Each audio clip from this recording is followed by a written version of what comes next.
Muy buenas noches. Esta videoconferencia es sobre el capítulo 13 del libro Administración Financiera de Guadalupe Ochoa Setzer, titulado Análisis del retorno sobre la inversión y la utilización de los activos. Por el momento estoy silenciando algunos micrófonos de ustedes, ya todo está muy bien. Ok, bueno, entonces el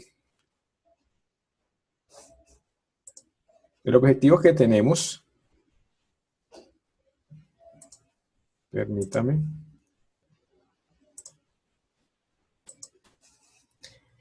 El objetivo que tenemos con esta videoconferencia es explicar los conceptos, los nuevos índices que están publicados en este capítulo. Por ejemplo, la fórmula principal de este capítulo es utilidad sobre inversión. Sin embargo, la inversión va a ser entendida en diferentes escenarios y sobre eso el autor o la autora hace énfasis y por eso aparecen varias fórmulas sobre inversión. Y en la segunda parte tendremos el rendimiento del capital. Rendimiento del capital sobre los activos, sobre el margen de utilidad y el grado de utilización de la deuda.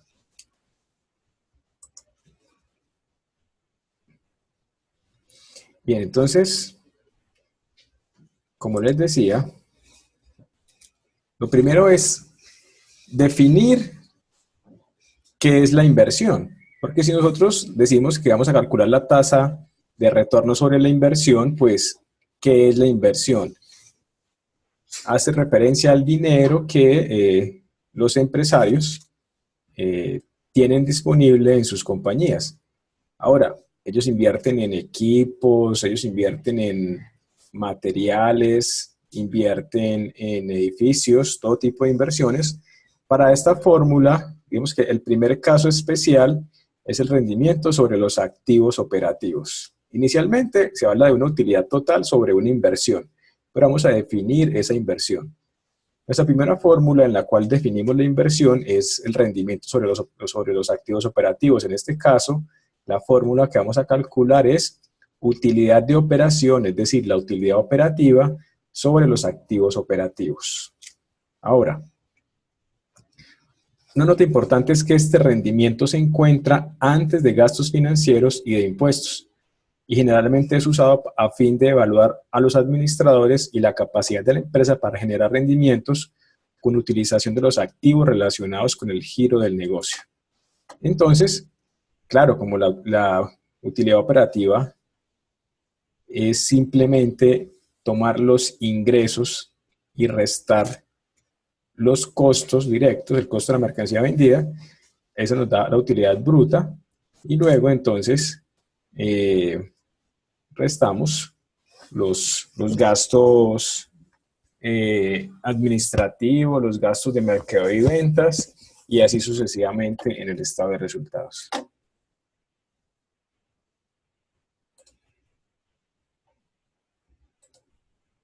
Bueno, estoy leyendo el libro directamente de la biblioteca virtual, como ustedes ya lo saben. Bueno, la fórmula número 2 es que si nosotros tenemos la utilidad y además esa utilidad operacional le pudiéramos restar los impuestos y dividirlo nuevamente sobre el total de activos, pues tendríamos una fórmula que nos quiere descontar, o sea, cómo va a ser nuestra utilidad descontando los impuestos. Una tercera fórmula que es de la autoría de Leopold Bernstein es que si tenemos la misma fórmula anterior, pero además de restar los impuestos, sumamos los gastos financieros y lo dividimos sobre el activo total promedio del ejercicio, pues tendremos otra aproximación de la utilidad sobre el activo. Cuando dice acá que la utilidad total promedio del ejercicio es porque si nosotros tuviéramos unos estados, un estado de resultados, un balance general con datos trimestrales, podríamos hallar un promedio del activo total en cada uno de los trimestres, ¿cierto? Tendríamos 4 datos, los de los 4 trimestres los sumaríamos y los dividimos en 4. Ahora, cuando el ejercicio es como el que estamos realizando, en el que tenemos la información anual, pues sabemos que el activo total del final del año pasado es el activo total inicial de este año. Entonces, en consecuencia, ese promedio del activo total, pues podemos obtenerlo con el activo total del año anterior más el activo total del año actual y lo dividimos en 2. Es decir, si usted está haciendo el ejercicio para los años 2015-2016, pues toma el total de activos de cada uno de estos años, lo suma y los divide en 2. Entonces este autor, Leopold Bernstein, dice que ¿por qué es importante esta fórmula? Por esas 2 razones. Dice, manejar la utilidad antes de gastos financieros y después de impuestos tiene 2 razones. La primera razón es que es medir el rendimiento logrado por los activos independientemente de quién los financió. Y el segundo es conocer el efecto de los impuestos. Ahora, vamos a suponer para el ejemplo, para despejar esta fórmula, vamos a suponer que una empresa tiene una inversión en activos totales, o sea, activos circulantes, fijos, inversiones permanentes, etcétera, y que esos activos totales tienen un valor de 5 millones de pesos. Tener estos activos, tener esta inversión en activos de 5 millones de pesos, hace que la empresa genere el siguiente estado de resultados. Estado de resultados para la compañía X, y tenemos las ventas, menos el costo de ventas, igual utilidad bruta, menos gastos de ventas y administración, igual utilidad de operación, más productos financieros, menos gastos financieros, igual utilidad antes de impuestos. Para el caso del ejercicio que está en el libro guía, los impuestos del 42%, en el caso de nuestro trabajo será del 34 o 35%, no estoy seguro cómo habíamos quedado en clase. Y esto nos da la utilidad neta. Bien, acá tenemos entonces el desarrollo de la fórmula. El desarrollo de la fórmula, reemplazamos los valores, la utilidad neta más los gastos financieros multiplicado por 1 menos los impuestos, dividido sobre el total de activos, que para el ejemplo es 5 millones de pesos. Bueno, eso nos da el 0,37, 12 al multiplicarlo por 100 nos da el 37.12%. O sea que esta medida de utilidad sobre el activo nos da el 37,12. Quiere decir que por cada 100 pesos, por cada 100 pesos invertidos en activos, obtenemos 37.12 de utilidad, según la fórmula de Leopold Bernstein. Ahora, todas las utilidades, todas las fórmulas de utilidades sobre activos, independiente del número, sí vamos a interpretar la respuesta como cada 100 pesos que tenemos, que invertimos en activos, ¿cuánta utilidad nos deja? En este caso, cada 100 pesos en activos nos dejan 37,12 pesos de utilidad. Vamos a la siguiente página.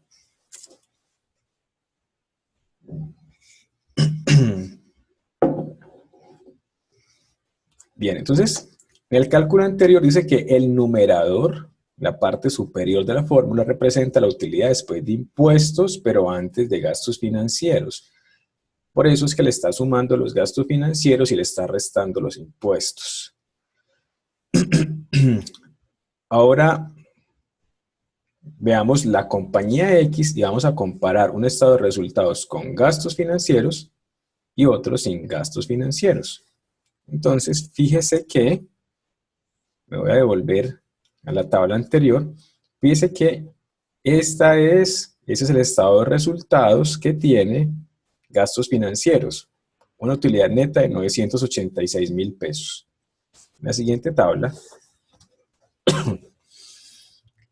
tenemos un poco más resumido ese estado de resultados con gastos financieros, donde obtenemos 986.000 pesos de utilidad neta y una comparación, otro escenario sin gastos financieros, donde la utilidad es de 1.856.000 pesos.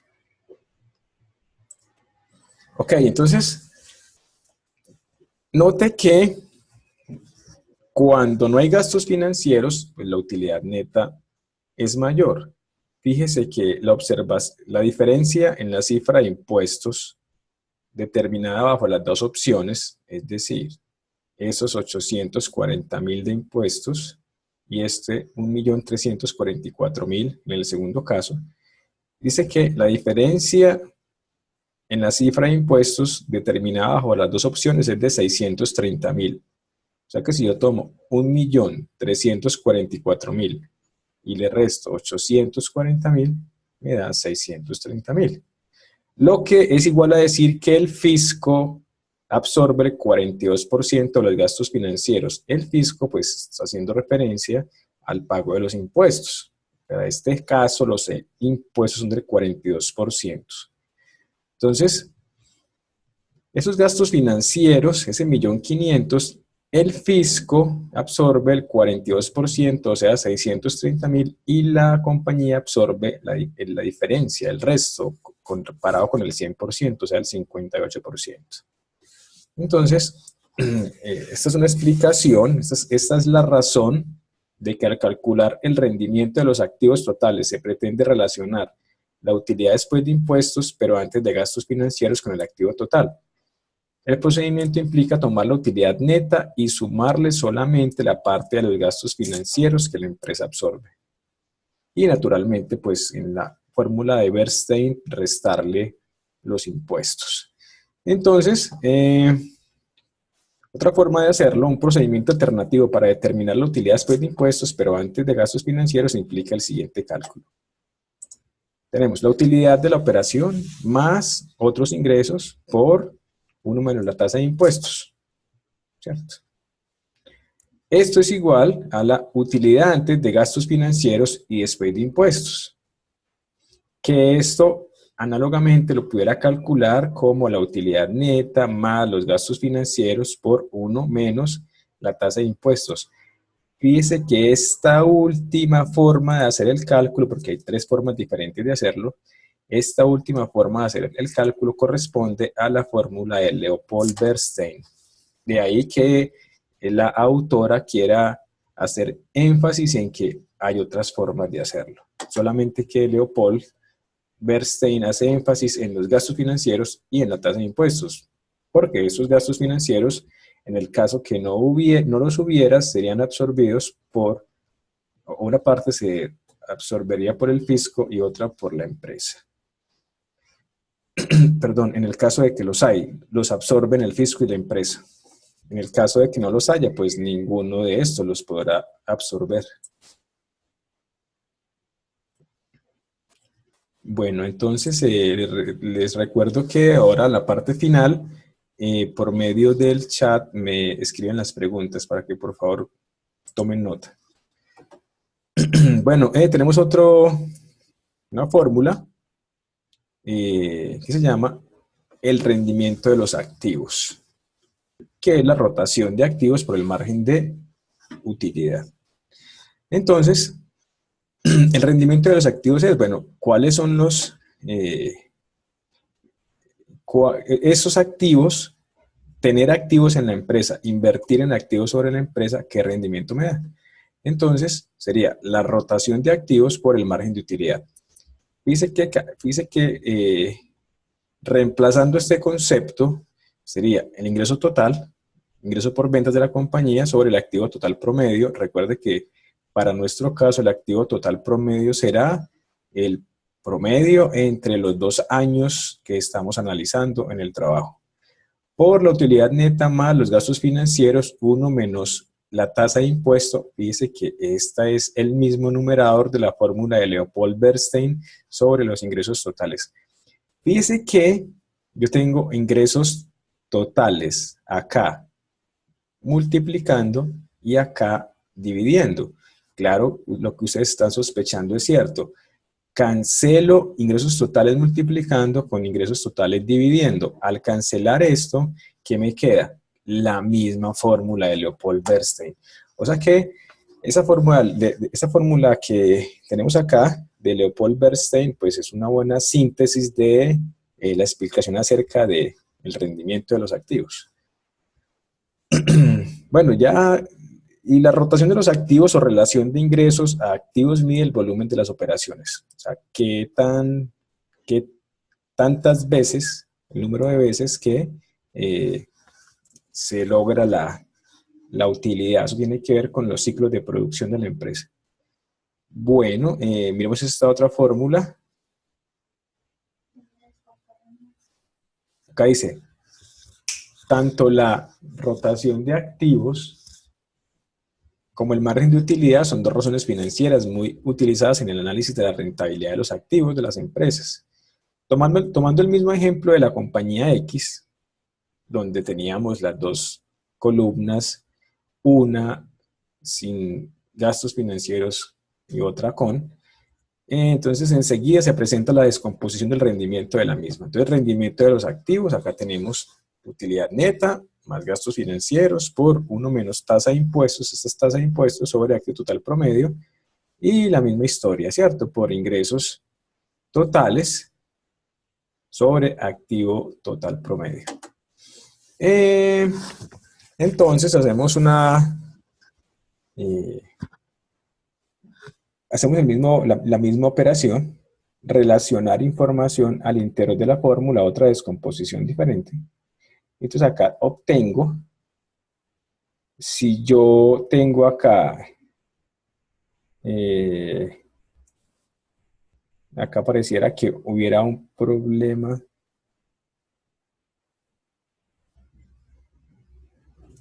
Porque ingresos totales, esta parte, la parte derecha, la parte derecha de esta ecuación está al contrario. Los ingresos totales van en el denominador y el activo total promedio va en el numerador para que se pueda cancelar ese activo total promedio de acá que está multiplicando con este que está dividiendo y podamos lograr esta fórmula. Bueno, y reemplazando, pues obtenemos que nuestro margen de utilidad es del 25.78, ¿cierto? Bueno, sigamos mirando. Aquí lo que estamos haciendo es descomponiendo el rendimiento de los activos. O sea, cogemos de la fórmula general y la desglosamos a unas participaciones menores. Y la segunda parte del documento tiene que ver con las rotaciones. Entonces, rotaciones o indicadores de la utilización de los activos. Entonces, el primer indicador es la rotación de cuentas por cobrar. Este indicador ya lo habíamos nosotros tocado en la clase, en una de las primeras clases. Me acuerdo de una presentación en PowerPoint y de un ejercicio en Excel que estaba resuelto con los datos de un ejemplo. Entonces son las ventas netas a crédito sobre las cuentas por cobrar promedio. Esa es la relación de cuentas por cobrar a ventas. Pero entonces recuerde que acá se está suponiendo que las ventas, o sea, los ingresos que están en el PIG, acá se está suponiendo que siempre se está vendiendo a crédito. Porque cuando usted toma el estado de resultados, dice ventas, ingresos, pero usted no sabe si de esas ventas hay algo de contado o algo de crédito, pero lo tradicional es que las ventas siempre sean a crédito, ¿no? 30 días, 60 días. Entonces, esta es la relación de cuentas por cobrar.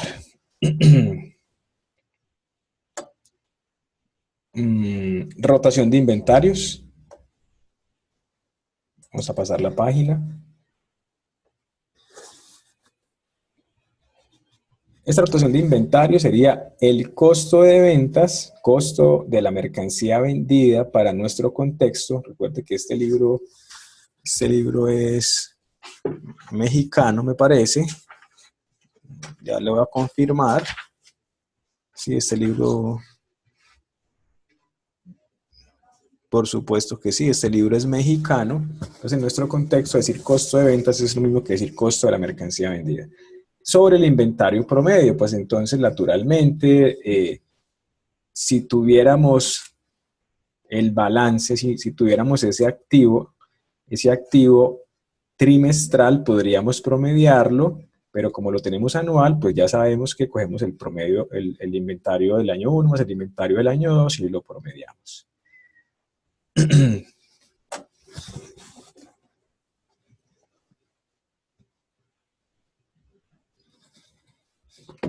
ese segundo párrafo dice, el costo de ventas también representa el nivel de actividad, puesto que se va generando conforme se efectúan las ventas del ejercicio, claro. Porque usted recuerde que tenemos unos inventarios de materia prima, ¿cierto?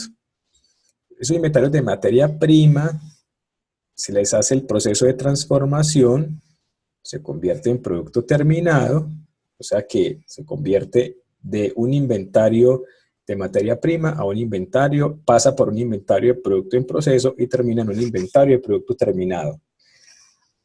Hasta que no se realice la venta, ¿cierto? Hasta que no se halle pues se complete el proceso, se complete el ciclo, no vamos a registrar los ingresos, ¿cierto? Por el momento eso sería inventario, pero al momento de venderlo es cuando, como dice acá, el costo de ventas también representa el nivel de actividad, puesto que se va generando conforme se efectúan las ventas del ejercicio, en la medida que se va vendiendo. Es importante señalar que mientras más datos se tomen en cuenta para calcular el importe promedio de inventario, más útil será este dato. Será mejor un promedio mensual que uno trimestral, por supuesto, porque estos inventarios de materias primas, por ejemplo, es lo que más se mueve, es lo más variable, porque todos los días el inventario se está modificando. Entonces, si yo tengo datos trimestrales, pues son mucho mejores que los datos anuales, pero si tengo datos mensuales, son mucho mejores que los datos trimestrales y así sucesivamente. Porque puede que en un mes el inventario de uno a otro, de un mes a otro, cambie el 10% o el 20% o porcentajes mayores. Entonces, tener un promedio con datos bien finitos, o sea, con espacios de tiempo reducidos, pues sería mejor.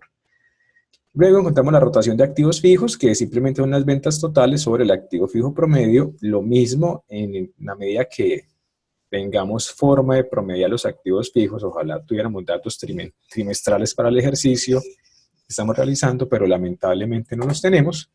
Entonces, solamente promediaremos los dos datos anuales. Bueno, continuemos. Y cuando la empresa, ese es un caso particular en el que la empresa emitió acciones en algún momento, entonces hay unos accionistas, ¿cierto? Entonces, ¿cuál sería esa rentabilidad? En la siguiente página encontraremos una fórmula que me dice cuál es la utilidad, ¿cierto?, de estos inversionistas. Entonces dice acá, la fórmula implica relacionar la utilidad después de gastos financieros, impuestos y dividendos para los accionistas referentes con la inversión de los accionistas comunes. Preferentes con la inversión de los accionistas comunes, que es igual al total del capital contable menos el capital preferente.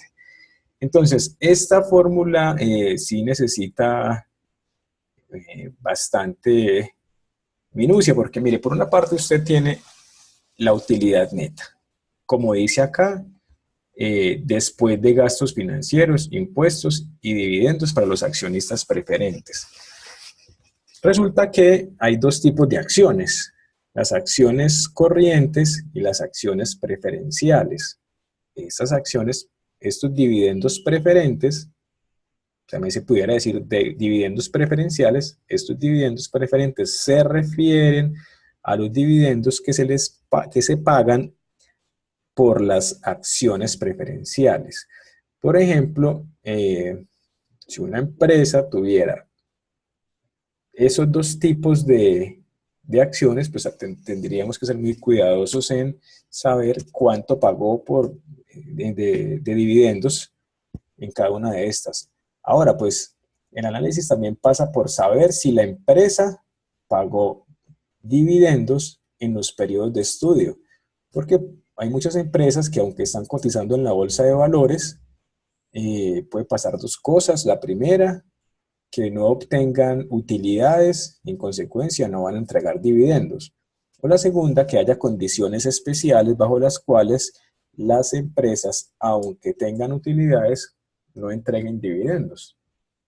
Puede obedecer una política interna de recuperación o una política interna de reinversión de las utilidades en la compañía y no de entrega a los accionistas. Entonces, en este caso sería la utilidad neta menos los dividendos preferentes, o sea, en cuánto se disminuye la utilidad al pagar los dividendos preferentes sobre el capital contable, ese sería el capital social, menos el capital preferente, es decir, cuánto dinero ingresó a la empresa cuando se vendieron las acciones preferenciales.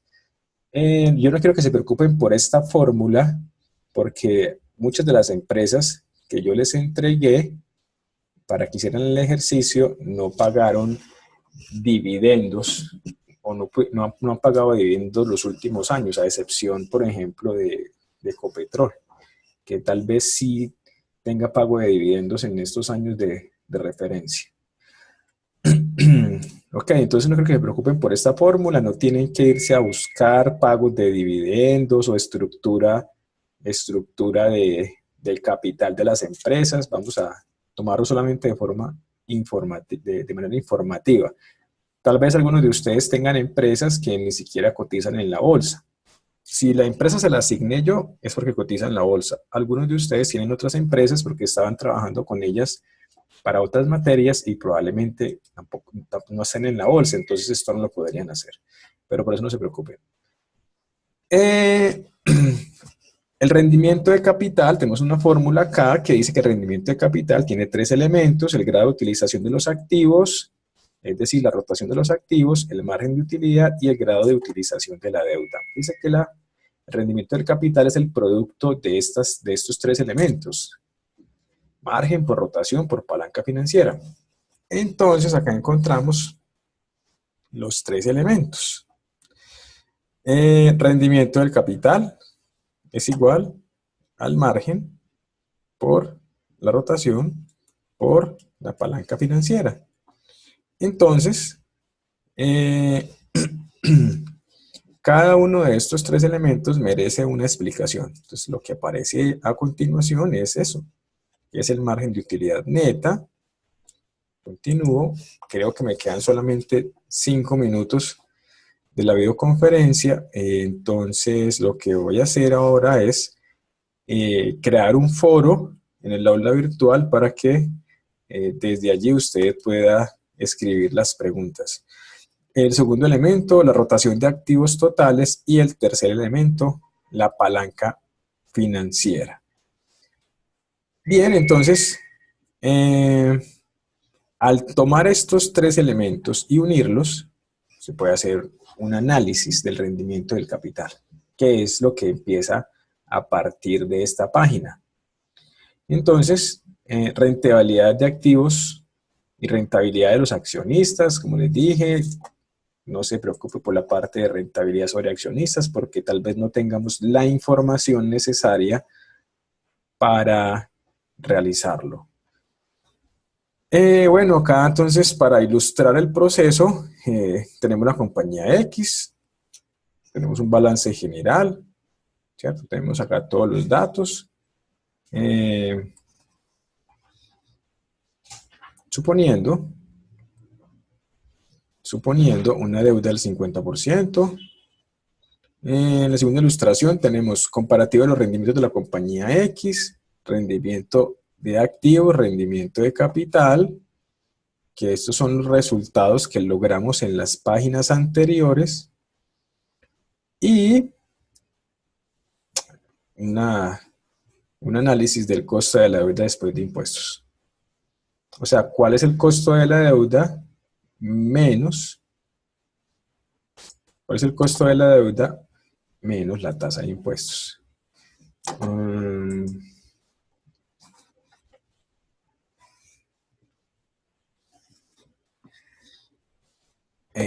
Y sigue ilustrando acerca de la solución del ejercicio cuando despejamos las fórmulas teniendo los estados de resultados. Afortunadamente estos estados de resultados pues no tienen problema, es la misma estructura de los que usted ya posee, ya tiene en sus manos. Entonces fíjese que es simplemente tomar valores. Obviamente que acá hay que tomar en cuenta la parte matemática de las fórmulas, porque usted sabe que primero se hacen las multiplicaciones y las divisiones entre sí y luego se hacen las sumas y las restas. Por ejemplo, a la hora de hacer esto en una calculadora o de hacer esto en Excel, pues tenga cuidado de separar las operaciones, porque mire, este 392.500 más, o sea, este primer valor se va a sumar con el producto de lo que está dentro de esta llave. 392.500 más, y por aparte yo podría, o si escribo la llave y el paréntesis separando las operaciones, pues el resultado no se me va a afectar, porque yo sé que ustedes toman su calculadora y empiezan a verificar que sus resultados sí sean correctos. Entonces tengan en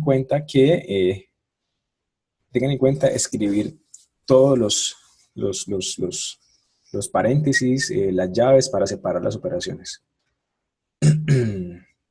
Bueno, y este modelo Dupont es el mismo que nosotros trabajamos en las primeras diapositivas. Acá simplemente queremos mirar cómo la utilidad sobre la utilidad sobre las ventas se nos puede afectar por una mala utilización de los activos.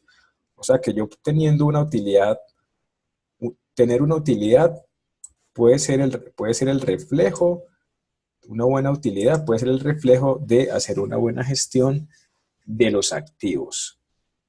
Porque en el caso extremo, una mala utilización de los activos hace que se deteriore la utilidad. Muy bien, entonces este capítulo lo estudiaremos solamente hasta donde comienza el modelo Dupont, ¿cierto? O sea que lo trabajaríamos hasta la página 265, luego de la ilustración 13,5. El modelo Dupont ya lo tenemos nosotros estudiado en otras diapositivas, sin la intervención de los accionistas, porque como les dije, no quiero que se preocupen por eso. Tal vez en otro curso de análisis financiero o de mercado de capitales puedan retomar esos conceptos y analizar la empresa en el escenario en el que va al mercado de capitales y pide dinero prestado, o va al mercado de capitales y puede emitir acciones, o puede inyectarse capital por medio de venta de bonos. Entonces, esos ya serían casos especiales. Entonces, el resto del capítulo, pues no sería del interés. De hecho, pues acá termina el capítulo, ¿no? Lo único que no tendríamos en cuenta sería lo del modelo Dupont. Entonces, voy a aprovechar estos 2 minutos para decirles que espero que la información que tienen en sus documentos de Excel, la información